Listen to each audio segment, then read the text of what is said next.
একটি শিক্ষার্থী, আমি বীরগঞ্জ বনি সরকারিতে বলি এবং বর্তমান দেশে যা অবস্থা সেখান থেকে বোঝা যায় যে আমার থেকেও ছোট বোনগুলো ধর্ষিত হচ্ছে, অথচ এই দেশের নতুন রাজনৈতিক দল কোনো স্টেপ গ্রহণ করছে না। ধর্ষককারী একের পর এক ধর্ষক করে চলেছে।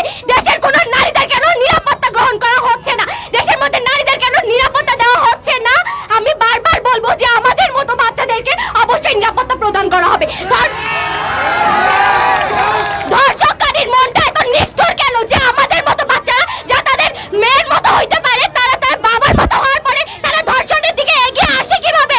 এবং বাংলাদেশের আইনকে আরো কঠোরভাবে বাস্তবায়ন করা উচিত, যার ফলে ধর্ষককারী ধর্ষণ করার আগে তার বুক কাঁপবে, হাজারবার কাঁপবে, কারণ একজন নারীকে কতটা কষ্ট করে বাঁচে থাকতে হয়, সমাজের সাথে লড়াই করতে হয়, তা সেই ধর্ষককারী জানে না।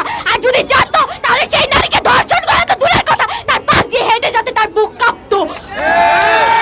আমি মনে করি আমাদেরকে একসাথে কাজ করা উচিত, যার কারণে ধর্ষককারীদেরকে শাস্তি দেওয়া উচিত এবং তাদের ঠিকভাবে বিচার করা উচিত এবং রাস্তায় আমাদের নারীদের মেয়েদের